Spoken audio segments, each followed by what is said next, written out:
This is the one that happens standing up. You are at the counter, the buyer has 10 minutes, and they want to talk about 3 of your lines at once. Let's write that order.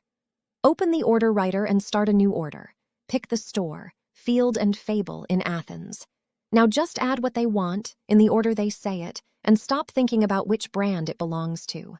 Larkspur boxed cards, Emberline jars, the Halcyon crew. On anything with a size run, open the grid.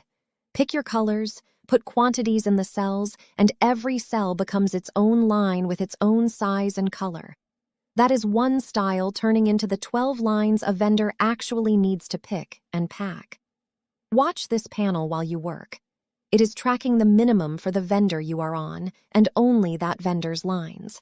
Right now, Larkspur is at $96 against a $250 opening order, so it is short, and it says so before the buyer has agreed to anything.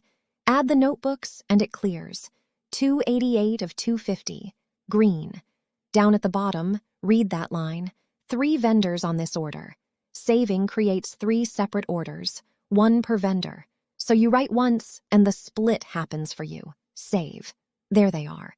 Larkspur, Emberline, Halcyon, 3 drafts, each with its own subtotal. Now let's do the thing on purpose that you want to happen here and not later. Take a draft that is short and submit it. It refuses, and it tells you exactly why. Order total is below the vendor's minimum. That is a refusal you can fix while you are still standing there, instead of an email from the vendor 3 days later asking you to add to the order. Fix the quantity and submit. Done. And notice Halcyon came back with a note. 3 pieces per style per color. That is a rule that came off the vendor sheet, and it is a warning rather than a block, because it is a judgment call and you are the one qualified to make it. Now send it. Open Email PO and look at the top of this preview.